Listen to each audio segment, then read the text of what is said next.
출애굽기 14장 21절부터 25절 말씀 마음을 집중하시고 한 목소리로 읽어보시겠습니다. 모세가 바다 위로 손을 내밀매 여호와께서 큰 동풍이 밤새도록 바닷물을 물러가게 하시니 물이 갈라져 바다가 마른 땅이 된지라. 이스라엘 자손이 바다 가운데를 육지로 걸어가고 물은 그들의 좌우에 벽이 되니 애굽 사람들과 바로의 말들 병거들과 그 마병들이 다 그들의 뒤를 추격하여 바다 가운데로 들어오는지라. 새벽에 여호와께서 불과 구름 기둥 가운데서 애굽 군대를 보시고 애굽 군대를 어지럽게 하시며 그들의 병거 바퀴를 벗겨서 달리기가 어렵게 하시니 애굽 사람들이 이르되 이스라엘 앞에서 우리가 도망하자 여호와가 그들을 위하여 싸워 애굽 사람들을 치는도다. 아멘. 이 14장의 아주 중요한 말씀은 이제 홍해가 갈라짐으로써 그들이 바다 가운데를 지나 이제 마침내 그 애굽과는 단절되는 것이죠. 지금 이 홍해를 건너기까지는 여전히 애굽의 영향력에 놓여 있을 수밖에 없는 거예요. 어제 주신 말씀 속에서 귀하게 새겨야 되는 것은 그 앞에서 그 구름 기둥이 있었는데 여호와의 사자가 갑자기 뒤로 가심으로 구름 기둥도 뒤로 갔다 하는 거예요. 이제 하나님은 우리의 앞서 가시기도 하지만 우리가 알지 못하는 사이에 내 등 뒤에 계시는 배후의 하나님이시라는 사실도 늘 기억해야 된다 하는 것이죠. 우리는 늘 앞에서 함께 하시는 하나님에만 익숙하잖아요. 그렇지만은 하나님은 때로는 내가 깨닫지 못하고 알지 못하지만 내 등 뒤에 계시는 하나님, 배후의 하나님이신 것을 잊지 말아야 한다 하는 것이 이제 어제의 귀한 메시지였습니다. 자, 이제 오늘 이 말씀을 보면 21절 모세가 바다 위로 손을 내밀매, 하나님이 명령하신 대로 그 지팡이를 바다 위로 향하여 손을 내밀었죠. 그때 여호와께서 큰 동풍이 밤새도록 바닷물을 물러가게 하시니 물이 갈라져 바다가 마른 땅이 된지라. 물이 갈라지는 것도 엄청난 큰 사건이지만 그 바다가 마른 땅이 되는 거, 그것도 놀라운 일이죠. 하나님이 하심으로 할 수 있는 일이에요. 우리가 이제 이런 것을 의심하게 되잖아요. 그런데 하나님을 의심할 수 없는 것은 딱 한 가지 전제만 있으면 돼요. 그 전제가 뭐냐면 전능하시는 하나님을 믿느냐 안 믿느냐의 차이예요. 전능하신 하나님은 모든 것을 하실 수 있다는 것을 믿는다는 그 전제만 있으면, 그게 믿어지면 그건 의심할 바가 없는 것이죠. 우리는 할 수 없고 상상할 수도 없지만 전능하신 하나님이시기 때문에 그 모든 것은 하실 수 있는 거예요. 바다도 가르실 수 있고 바다를 마르게도 하실 수 있고, 그건 뭐예요? 전능하신 하나님이시라는 전제 조건을 믿느냐 안 믿느냐, 그 차이예요. 그래서 이제 이 말씀 속에서 그 모세가 바다 위로 손을 내밀었을 때 마침내 여호와께서 그 모든 일을 행하시는 거예요. 근데 굳이 모세가 손을 내밀든지 안 내밀든지 상관없이 하나님은 하실 수 있을 거예요. 그런데 왜 모세에게 먼저 그렇게 하게 하셨을까? 그것은 모세를 통해서 하나님이 함께 하신다는 사실을 백성들에게 보여주시는, 하나님은 우리 눈에 볼 수 없죠. 그런데 모세를 통해서 모세와 하나님의 뜻이 어떻게 일치하고 있는가, 그걸 보여주시는 거예요. 우리 삶 속에서도 여전히 하나님은 보이시지 않지만 내 삶 속에서 말씀을 그대로 믿고 말씀대로 살아가면서 말씀대로 나타나는 내 삶의 모든 드러나는 삶이 또 다른 사람들에게 하나님이 함께 하신다는 표적이 돼야 돼요.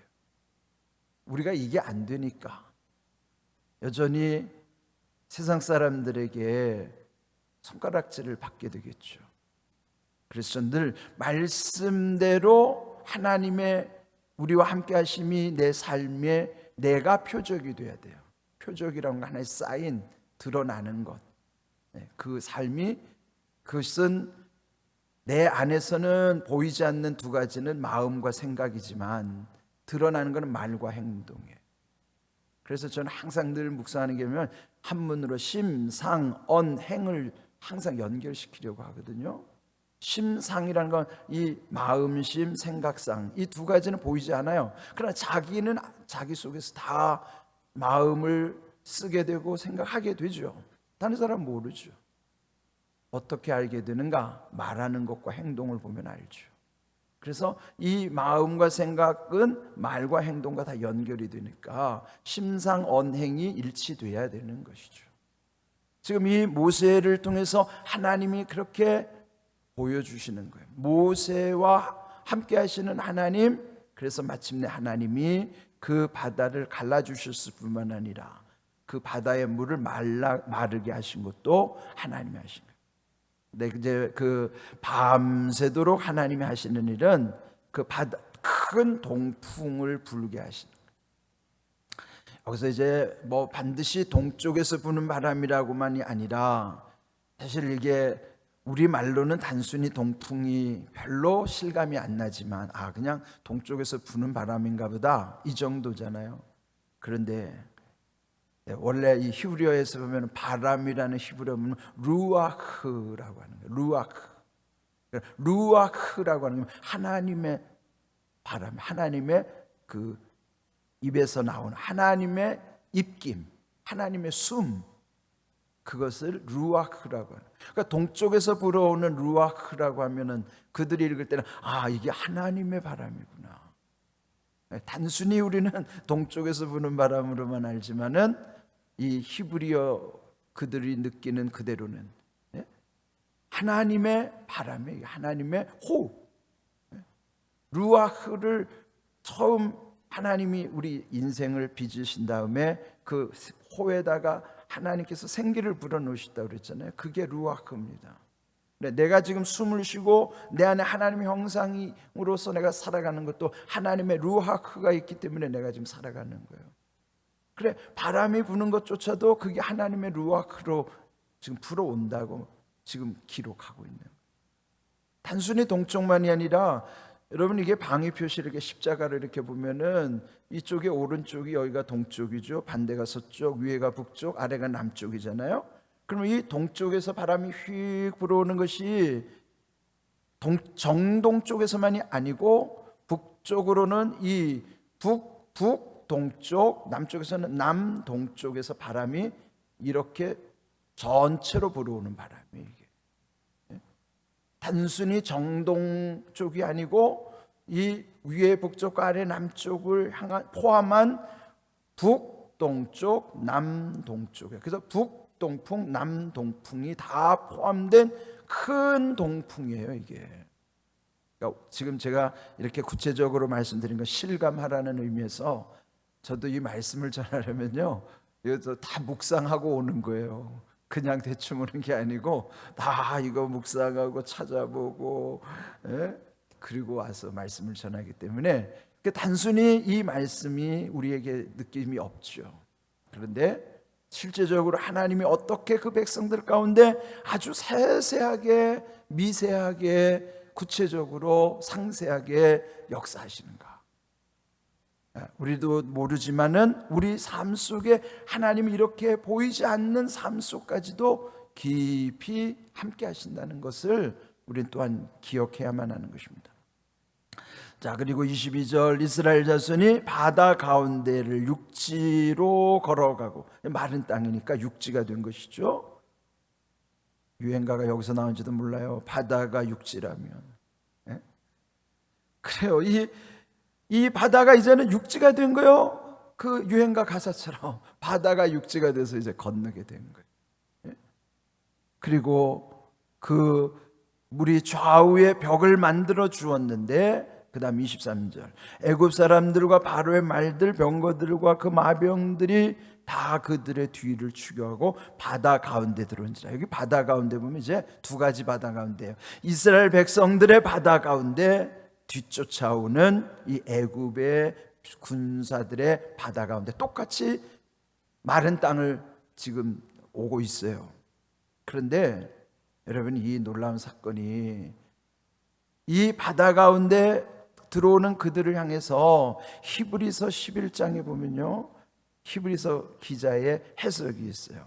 히브리서 11장 29절, 믿음으로 그들은 홍해를 육지같이 건넜으나, 이건 이스라엘 백성들이 그랬다는 거예요. 이스라엘 백성들은 믿음으로 홍해를 육지같이 건넜으나 뒤따라오던 애굽 사람들은 이것을 시험하다가 빠져 죽었으며, 이것을 믿음과 시험으로 구분하고 있는, 똑같이 바다 가운데를 지나고 있는데, 그 이스라엘 백성들은 믿음으로 건넜고 이들은 시험으로 건너다가 빠져 죽은 거예요. 그들도 지금 이 홍해 지형을 다 알잖아요. 아마 놀랐을 거예요. 그러나 어쨌든 그들을 추격하여 붙잡는 것이 목적이니까 어쨌든 이 바다 가운데 들어오긴 했는데, 아마 그들도 뭔가 찜찜하긴 할 거예요. 이 바다를 건너는 게 이게 맞는가? 자기들도 이게 시험하는 거, 시험하는.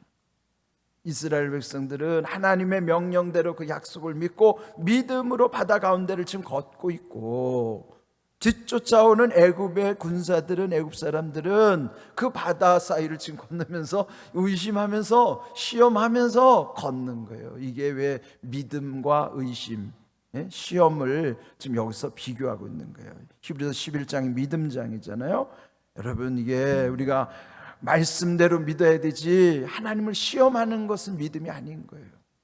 그를 히브리 기자는 아주 정확하게 비교를 하고 있는 거예요. 근데 또 하나, 이 바다를 건넌다는 것은요, 또 중요한 의미가 있어요. 바울 사도는 또 고린도전서 10장 1절에서요 이 바다를 건너는 사건을 뭐로 표현하는가 하면, 고린도전서 10장 1절, 형제들아 나는 너희가 알지 못하기를 원하지 아니하노니. 이게 뭐예요? 알지 못하기를 원하지 않는다는 건 반드시 알아야 된다는 거예요. 부정의 부정은 강한 긍정이니까, 알지 못하기를 원하지 아니하노니, 부정이죠. 강한 긍정, 반드시 알아야 된다. 그게 뭘까요? 우리 조상들이 다 구름 아래 있고 바다 가운데로 지나며 모세에게 속하여 다 구름과 바다에서 세례를 받고 바울사들은 그걸 뭐로 해석했어요? 그게 세례다. 신약시대에 이르러서 세례의 의미는 뭐냐? 옛적 하나님 백성들이 홍해를 건너간 사건의 의미가 오늘 우리에게 세례라라는 거예요. 우리도 세례 받았잖아요. 그럼 우리도 홍해를 건넌 거예요. 옛적 이스라엘 백성들과 우리를 비교하면 의미는 똑같다는 거예요. 우리가 세례 받은 것처럼 그들도 홍해를 지나가는 것은 세례를 받은 것이라는 거예요. 그러니까 우리도 홍해를 건넜다는 거죠. 그게 과거와 현재를 만나면서 오늘 이게 우리의 의미라는 걸 알려주는 거예요. 그러니까 바다를 건넌 것과 나와 무슨 상관이 있어요? 근데 이 바울이 영적인 해석을 해줌으로, 그 옛적 이스라엘 백성이 바다를 건넌 것이 오늘 나에게 세례의 의미구나. 내가 세례 받았다는 것은 내가 홍해를 건넜다는 것이구나. 그럼 여러분, 내가 홍해를 건넜다는 의미를 생각하면, 옛날 그때를 돌이켜보면서 그곳에 내가 있던 것과 마찬가지예요. 영적인 것은요, 시간과 공간을 이렇게 넘나드는 거예요. 초월하는 거예요. 그래서 의미가 있는 것이지, 만약에 그때와 지금이 아무 의미가 없다면 우리가 이거 뭐하러 우리가 묵상합니까? 그 말씀 나하고 아무 상관도 없다면. 그런데 이 말씀이 오늘 나의 말씀이 까닭은 내가 세례 받았기 때문에, 그래서 이 바울의 해석대로 홍해를 건넌 것이 세례라는 의미 속에 내가 세례 받았으면 나도 홍해를 건넌 거예요. 얼마나 탁월한 해석입니까? 그 홍해를 건넜다는 건 뭐예요? 더 이상 애굽이 쫓아올 수도 없고 애굽이 나를 주장할 수가 없는 거예요. 이제는 홍해를 건너면 바로하고 나하고는 아무 상관이 없어요. 그래서 여러분이 이게 끊어져야지만 더 이상 과거하고는 이제 영향력이 없어지는 거예요. 지금 자꾸 내가 힘들어하는 건 뭐예요? 과거와 단절이 안 되니까 힘든 거예요. 옛날에 받았던 상처, 아픔, 고통, 지금 왜 아직도 힘들어요? 홍해를 안 건너니까. 홍해를 건너면 그거는 아무것도 아닌 것이죠. 이게 중요한 것이죠. 자, 그러면서 결국은 그들이 이제 그 다음 절에도 계속 나오지만 24절, 새벽에 여호와께서 불과 구름 기둥 가운데 애국 군대를 보시고 그 애국 군대를 어지럽게 하시고 병거 바퀴를 벗겨서 달리기가 어렵게 하시고, 그때 이스라엘 앞에서 그 애굽 사람들이 말하기를 우리가 도망하자, 여호와가 그들을 위하여 싸워 애굽 사람을 치는도다. 그때 깨달은 거 이들이, 야, 이게 하나님이 저들을 도와주시구나. 저들을 위하여 하나님이 싸우시는구나. 그럼 이제 그들이 깨달았지만 이제 때는 늦은 거예요. 그들은 이제 심판의 대상인 것이죠. 자, 또 하나, 이제 로마서 6장 3절 이제 자막을 좀 한번 보실까요? 로마서 6장 3절을 한번 같이 읽어보겠습니다. 무릇 그리스도 예수와 합하여 세례를 받은 우리는 그의 죽으심과 합하여 세례를 받은 줄을 알지 못하느냐? 바울은요, 세례의 의미를 예수님과 합하여 세례받은 것은 그 예수님의 죽으심과 합하여 세례받았다는 거예요. 바울이 이렇게 말하는 것은 홍해를 건넌 것이 세례고 세례받은 것은 예수님과 함께 죽고 다시 살아나는 거예요. 그래서 지금 이 세례라고 하는 것이 이 홍해 사건과 같이 결부돼서 얼마나 우리에게 중요한 의미를 지닌 것인가.